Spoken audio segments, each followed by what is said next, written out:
तो आज था लेग डे। रिमेंबर मैंने लास्ट वीडियो में मेंशन किया था कि जिम 2 दिन बंद रहेगा, तो इस रीज़न से इवेंचुअली मुझे जो लेग डे और पुश डे का वीडियो बना नहीं पाया बिकॉज़ कैमरा इशू था। और जो लेग डे था वो मिस हुआ था सैटरडे को, तो हमने उसको शिफ्ट किया है आज मंडे है। ये 2 दिन जिम बंद था, इस वजह से हमने उसको शिफ्ट कर दिया। गोल हमेशा ये सिंपल सा होगा कि हम किसी भी तरीके से जो पुश पुल लेग है, ये जो स्प्लिट है, इसको हमें कंसिस्टेंटली फॉलो करते रहें। Push pull legs, push pull legs. बीच में अगर 1 दिन हो चाहे 2 दिन हो गैप आया, तो जो कंटिन्यूटी बननी चाहिए थी उसको हम एडजस्ट करेंगे उसमें, जैसे लेग किया था।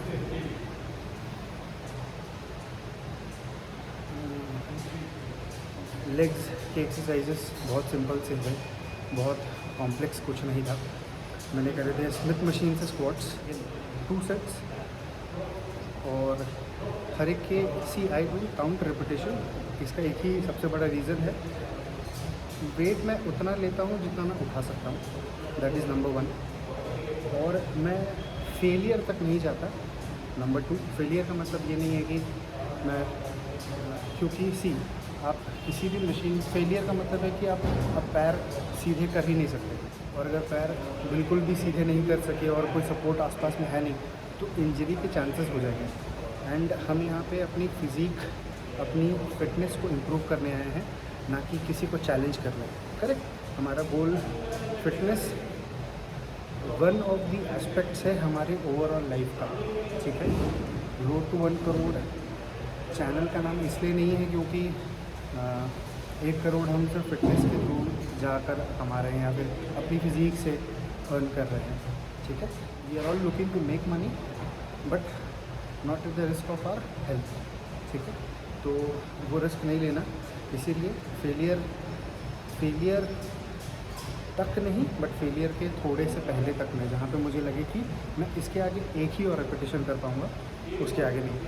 अगर मेरा फेलियर 12th रेप तक हो, और अगर मुझे पता है 12th रेप में फेलियर हो, तो मैं मुझे कोशिश करूँगा 11th रेप करके सेट कर दूँ मशीन, यानी कि स्मिथ मशीन है तो उसको लॉक कर दूँ। उसके बाद मैंने किया लेग प्रेसेस, उसके बाद में लेग एक्सटेंशंस, उसके बाद RDL रोमेनियन डेडलिफ्ट अपने ग्लूट्स और हैमस्ट्रिंग के लिए, फिर ग्लूट ब्रिजेस। ग्लूट्स एक ऐसा जॉइंट है, आप समझ सकते हो, हमारी बॉडी का सेंटर पोजीशन, वो और लो बैक, इन दोनों का स्ट्रॉन्ग होना बहुत ज़्यादा ज़रूरी है, बहुत ज़्यादा। फ्यूचर के लिए, अभी के मूवमेंट के लिए बहुत सारे ऐसे सिचुएशन में मैंने देखा है। मेरा खुद का इशू बहुत सालों से रहा है, शायद मैंने ये बहुत पहले भी एक बार मेंशन किया था। ओवरऑल जो इशू है वो मुझे आया था, काफ़ी बार मुझे लगा वो इशू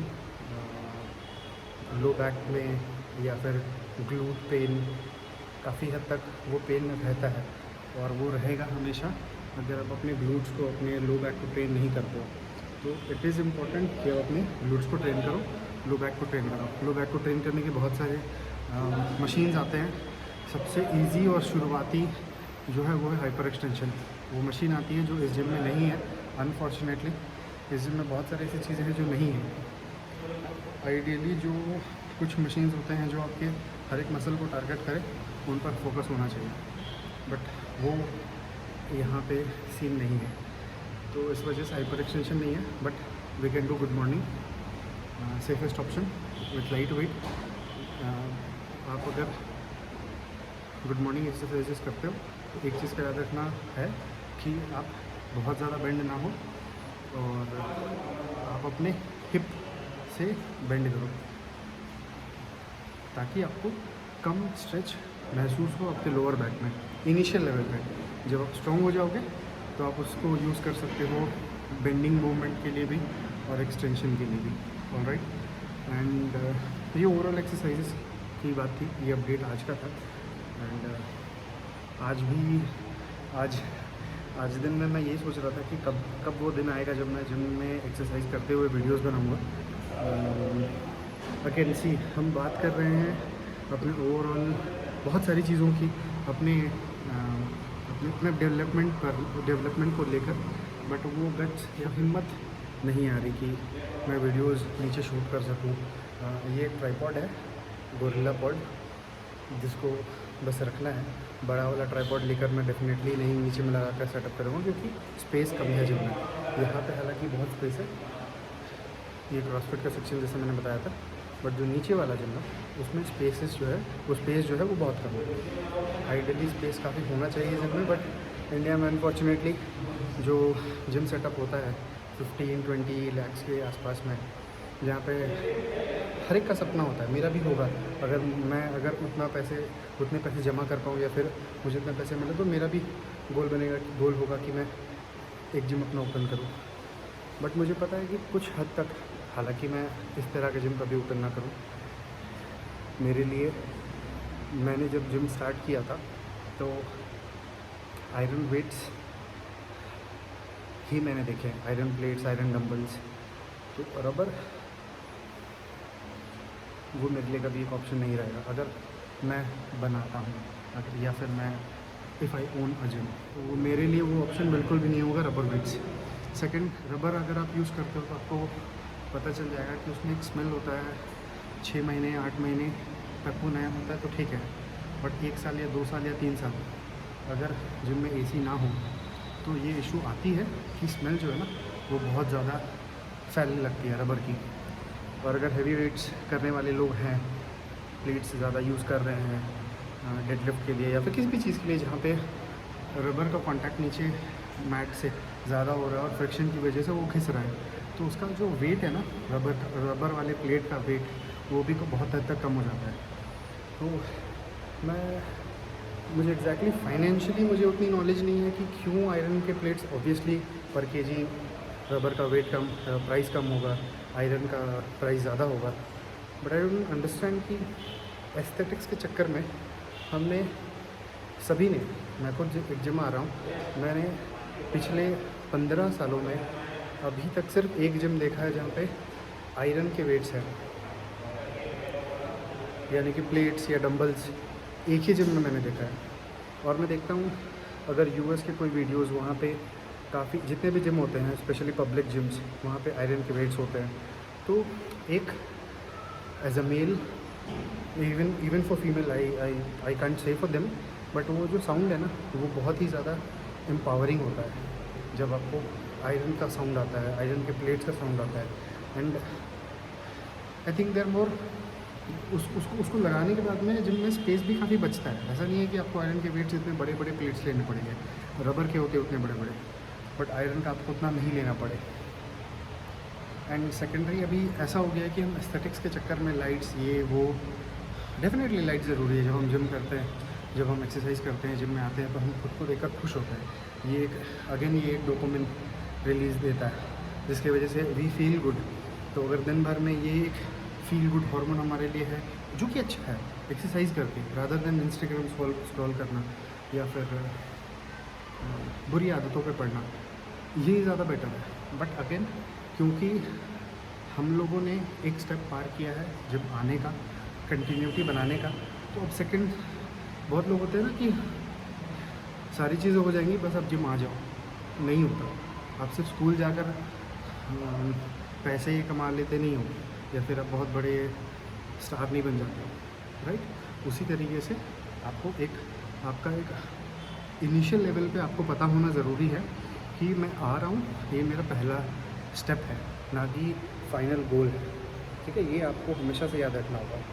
सेकंड स्टेप में जब हम आते हैं तो वही है कि छोटी छोटी चीज़ों पर हम ध्यान दें।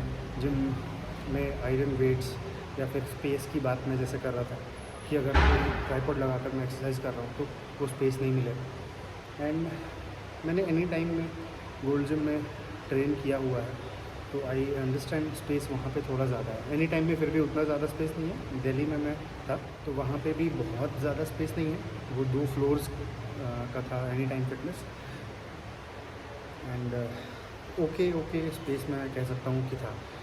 तो मेरा एक गोल है, ये मैं बताना नहीं चाह रहा था, जिम का ही बहुत मेरा क्या आई थिंक 90% ऑफ जो जिम फ्रीक्स हैं, मैं तो जिम फ्रीक नहीं हूँ, बट जो जिम फ्रीक्स हैं जिन्होंने पिछले 5 साल में 5 साल डेडिकेटेडली वर्कआउट किया, 10 साल 12 साल, आई थिंक उनका डेफिनेटली ये उनकी डेफिनेटली ये ख्वाहिश होगी, या तो वो खुद से ओपन करें या तो उनको बहुत अच्छा लगेगा अगर कोई ओपन करता है। Around 5000 square feet 10,000 square feet का जिम, पब्लिक जिम हो या किसी का प्राइवेट हो, doesn't matter. 5000 square feet 6, 7, 10,000 square feet का जिम हो, हाइट जो हो रूफ़ की बहुत ज़्यादा हो, अराउंड लेट से 10 फीट की होती है नॉर्मल, 10-12 फीट की, तो 50-60 फीट हाइट काफ़ी ऊंची हो, पंखे लगे हो जिम में, है ना, बड़े बड़े वाले उस तरह पंखे लगे हो। गर्मी में डेफिनेटली एयर कंडीशनिंग हो तो ज़्यादा बेटर है, क्योंकि overall health point of view से अगर हम देखें तो बॉडी टेम्परेचर एक सर्टेन मतलब रूम टेम्परेचर एक सर्टेन लेवल पर हो तो एक्सरसाइज करना इजी होता है, वरना हाइपरटेंशन की या फिर हाइपोटेंशन की प्रॉब्लम हो सकती है, यानी कि ब्लड प्रेशर ऊपर या नीचे होने की दिक्कत आ सकती है। बॉडी का जो थर्मो रेगुलेशन है वो बैलेंस नहीं कंट्रोल नहीं हो सकता है, उसकी वजह से प्रॉब्लम आ सकती है। तो ये छोटी छोटी चीज़ें हैं। तो उस तरीके से इतना बड़ा जिम हो, आयरन प्लेट्स हो, मैट, नीचे में ऐसा सेटअप ना हो कि वो मैट पे गिर रहा है या कुछ नहीं।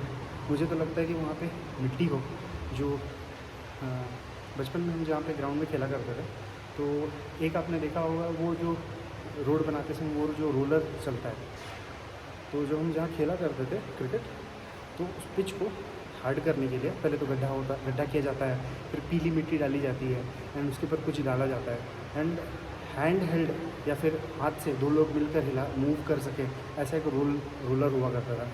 हम उसे पिच के ऊपर चलाते थे ताकि ग्राउंड जो है वो फर्म हो, ऐसा कोई ग्राउंड हो, ज़मीन वैसी हो है जहाँ पे डेडलिफ्ट करना हो वहाँ पे, हालांकि वहाँ पे कुछ स्टेज हो या फिर लकड़ी की बनी हुई जो भी, अगर ऐसा जिम हो और ऐसा ना हो कि हर एक मशीन एक क्वांटिटी में हो, बल्कि हर एक मशीन 10 या 15 क्वांटिटी में यूनिट्स।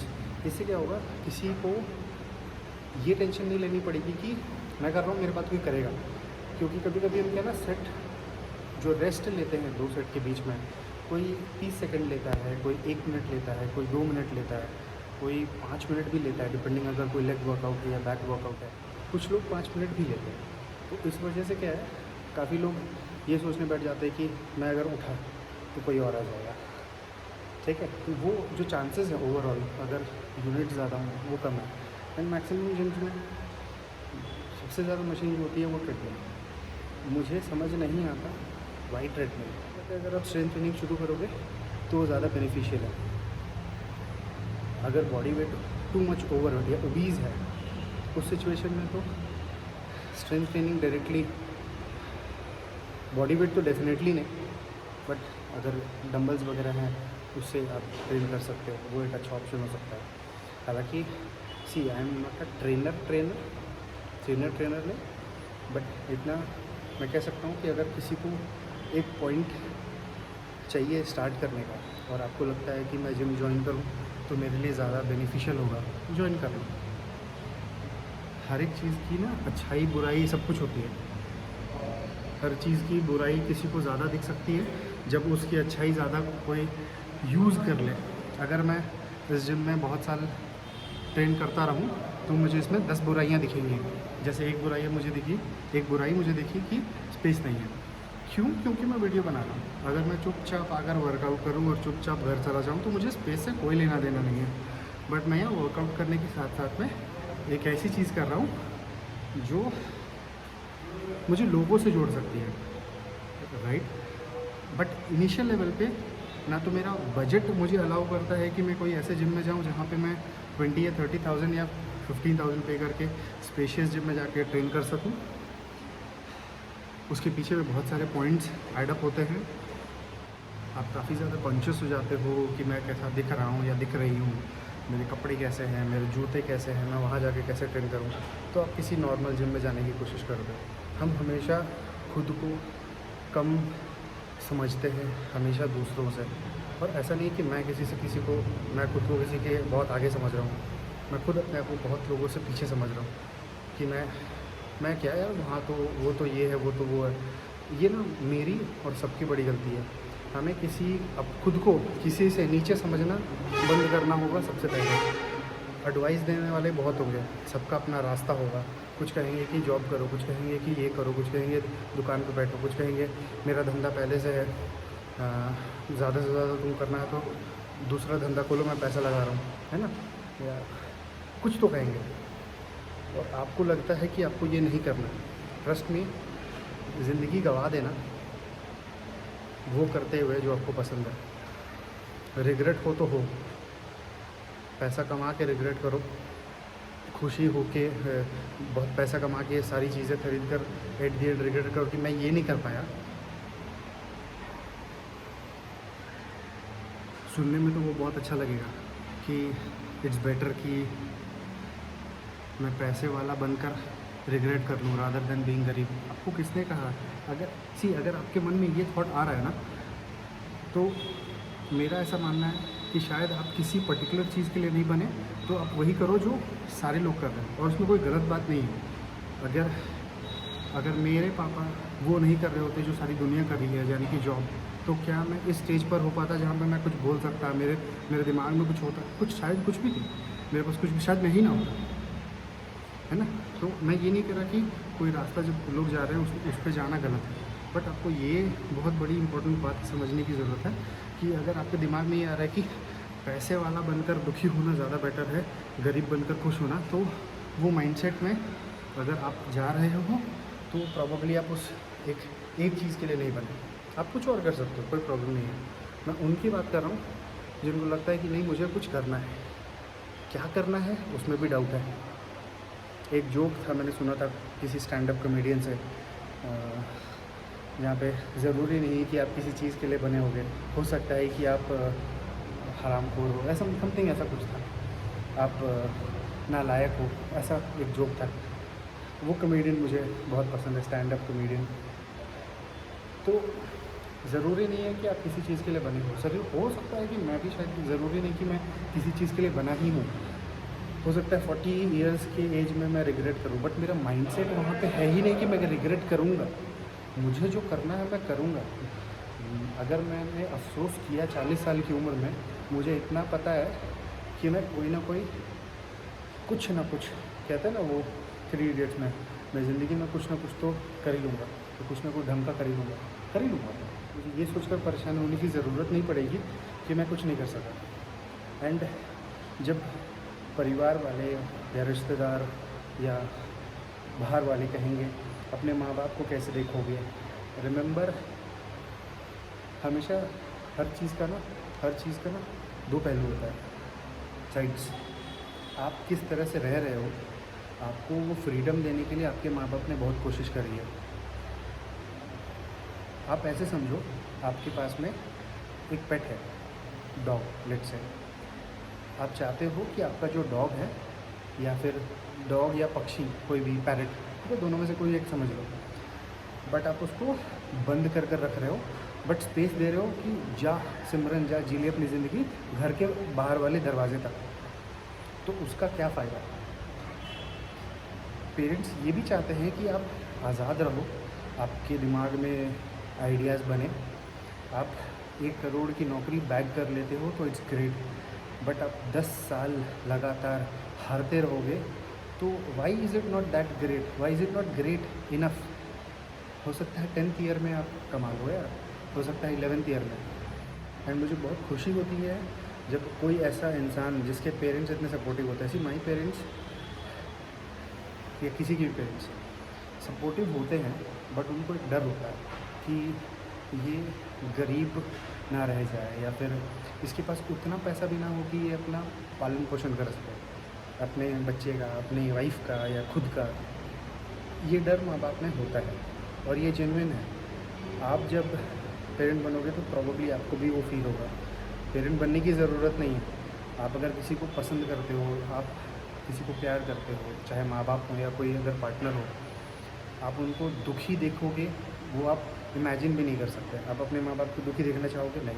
पार्टनर को नहीं, दोस्त तक को नहीं चाहोगे कि यार वो आगे यार आगे दुखी हो, है ना। तो ऐसे सिचुएशन में हमारा फोकस ही यही होना चाहिए कि नंबर 1 मेरी कैपेबिलिटी, फाइनेंशियल कैपेबिलिटी कितनी है, मैं कितना एक्सटेंड कर सकता हूँ। नंबर 1 ये बहुत इंपॉर्टेंट है कि क्या मेरे माँ बाप आने वाले 5 साल, 4 साल, 3 साल, 10 साल तक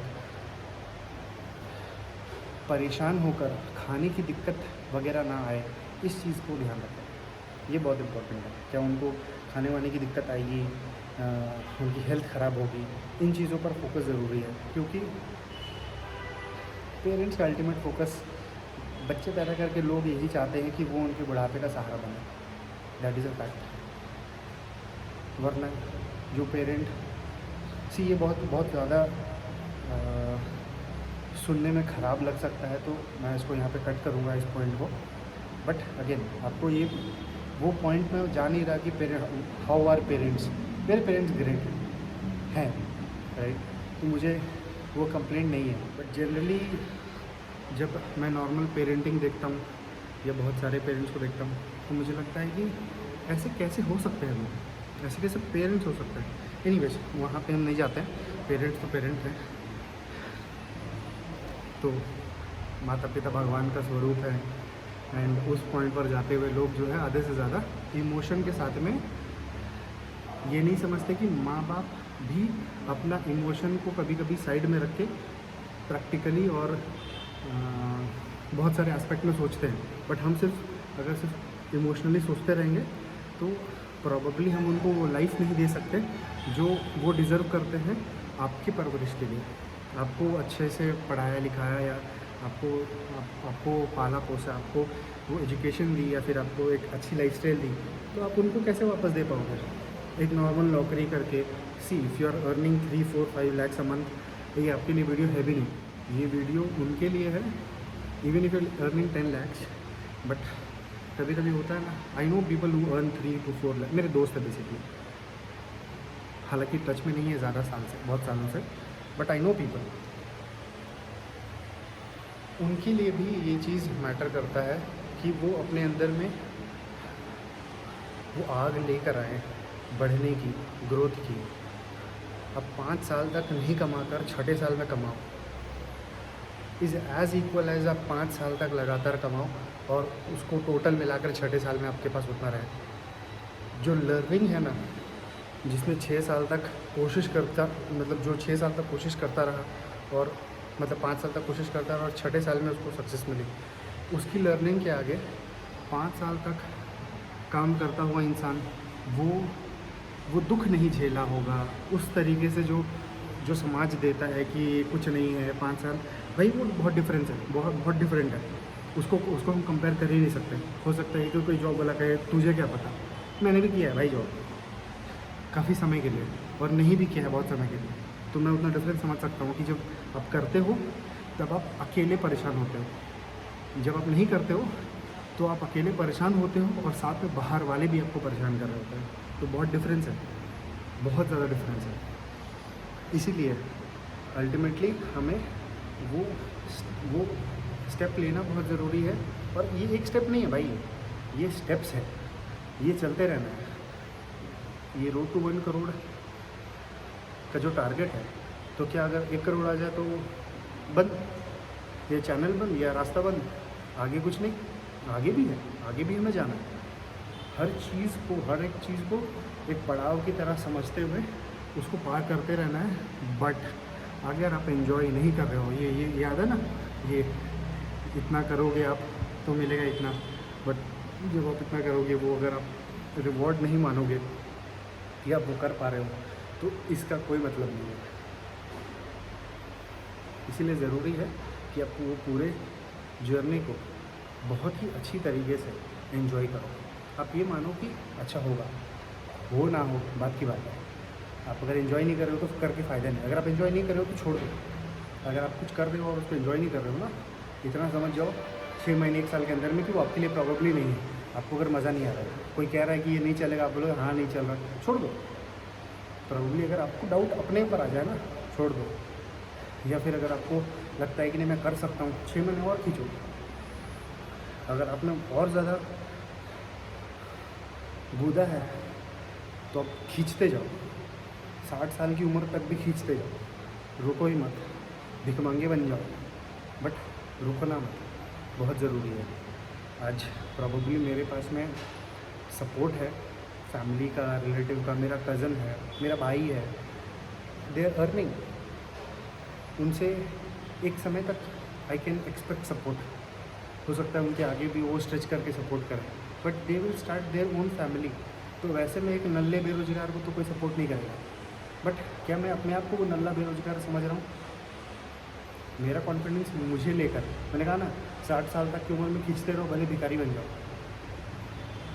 आत्मसम्मान को चोट नहीं लगनी चाहिए। और आप जिस चीज़ पर बिलीव करते हो, बिलीव करने का मतलब नहीं है कि मैं तो इलॉन मस्क बन के रहूँगा, मेरी पोटेंशियल ही नहीं है भाई, सीधी सी बात है। यहाँ से तो नहीं है कि मैं स्पेस साइंटिस्ट बन जाऊँ, मेरा वो बैकग्राउंड चाहिए एजुकेशन का, वो नहीं है। अननेसेसरी मैं एक्सपेक्टेशन नहीं करूँगा। मेरी कोशिश है कि 1 करोड़ बनाऊँ, तो भाई 140 करोड़ लोग हैं, अगर मैं एक छोटा सा सामान बनाकर इतने लोगों को भी बेच दूँ ना, 1 रुपये पर प्रॉफिट भी कमाऊँ ना, तो 2 से 3 साल के अंदर में करोड़ बनाया जा सकता है। सुनने में बहुत आसान लगता है, करने में बहुत मुश्किल है, बट आप इतना समझो कि पॉसिबल है, इम्पॉसिबल नहीं है ये पॉइंट। इसीलिए ज़रूरी है कि हम हार ना माने, कदम कदम बढ़ाए जा, खुशी के गीत गाए जा, आगे बढ़ना है।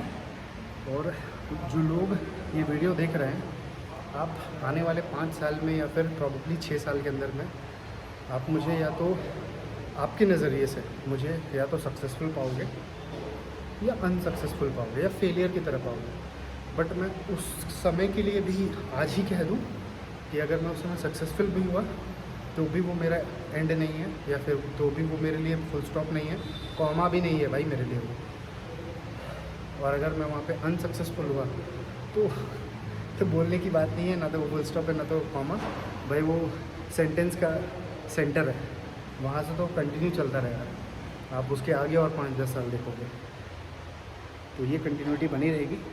आज का प्रवचन हम यहीं ख़त्म करते हैं, बाकी ज्ञान की बातें कल करेंगे।